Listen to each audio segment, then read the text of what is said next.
நீங்கள் ஒரு சிட்டிக்கு போகிறீங்க, டூரிஸ்ட்டாக ஒரு இடத்த பார்க்க போகிறீங்க. போன இடத்துல எங்கே பார்த்தாலும் கஞ்சா வாசம் இருக்கு. ஸோ எங்கே பார்த்தாலும் கஞ்சா ஸ்மெல் அடிச்சிட்டு இருக்கு. உங்களுக்கு போன இடத்துல என்ஜாய் பண்ண முடியல, தலைவலி வருது. ஸோ எப்படி இருக்கும்? அதே மாதிரி ஒரு சிட்டிக்கு நான் போயிருந்தேன், அதை பற்றி தான் நான் சொல்ல போகிறேன் உங்களுக்கு.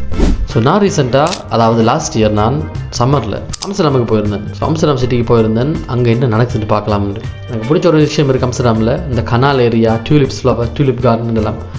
ஸோ இதெல்லாம் பார்க்கலாம்னு ஆசைப்பட்டு நான் சம்மர் டைமில் போனேன். இங்கேருந்து டிரெக்டாக அம்ஸ்டர்டாம் போகாமல் டோர்ட்முண்ட் சொல்கிற ஒரு சிட்டி இருக்குது ஜெர்மனியில். ஸோ இது வந்து அதிகமாக தமிழ் மக்கள் வாழக்கூடிய ஒரு சிட்டி. ஸோ அங்கே போயிட்டு செம்மையாக ரெஸ்டாரண்ட் இருந்தது, அதில் போய் சாப்பிட்டுட்டு நான் அங்கேருந்து டிரெக்டாக அம்ஸ்டர்டாமுக்கு போனேன். ஸோ அம்ஸ்டர்டாமில் வந்து கஞ்சா லீகலைஸ் பண்ண விஷயம் வந்து எனக்கு போய் சேர்ந்ததுக்கப்புறம் தான் தெரியும். ரொம்ப இன்ட்ரெஸ்டிங்காக இருந்துச்சு. சரி ஓகேன்னு சொல்லி நான் தெரிஞ்சு பார்க்கும்போது எல்லா இடத்துலையுமே வந்து காஃபி ஷாப்ஸ் சொல்லி போட்டு நிறைய கடைகள் இருந்துச்சு, காஃபி ஷாப்னு சொல்லி. ஸோ நான் என்ன நினச்சேன்னு சொன்னால் அது எல்லாமே வந்து உண்மையாக காஃபி ஷாப்னு தான். பட் அதுக்கப்புறம் பார்த்தா அது காஃபி ஷாப் கிடையாது, அது எல்லாமே கஞ்சா சேல் பண்ணக்கூடிய இடம். ஸோ கஞ்சா ட்ரேட் வந்து ரொம்ப அதிகமாக இருக்கிறபடியே நிறைய டூரிஸ்ட் வேறு நாடுகள் இருந்தாலும் அங்கே வந்து கஞ்சா வந்து டேஸ்ட் பண்ணிட்டு இருக்கிறாங்க.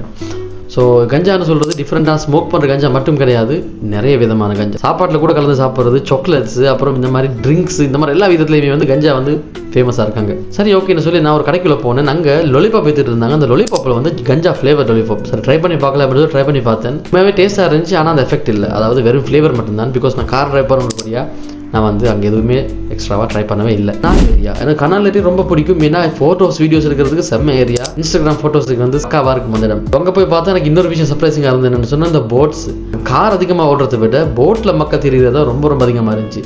பார்க்க செம்ம இன்ட்ரெஸ்டிங்காக இருந்துச்சு. அம்ஸ்டர்டாம் ட்ரிப் வந்து நீங்கள் ஃபேமிலியோட போகணும்னு ஆசைப்படுறீங்கன்னு சொன்னால் ஃபேமிலியோட போகிறதுக்கு ஏற்ற சிட்டி அது இல்லை, அதுவும் சம்மரில்.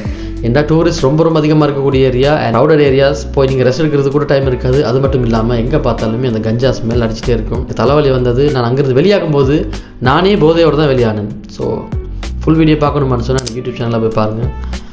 Until then good bye.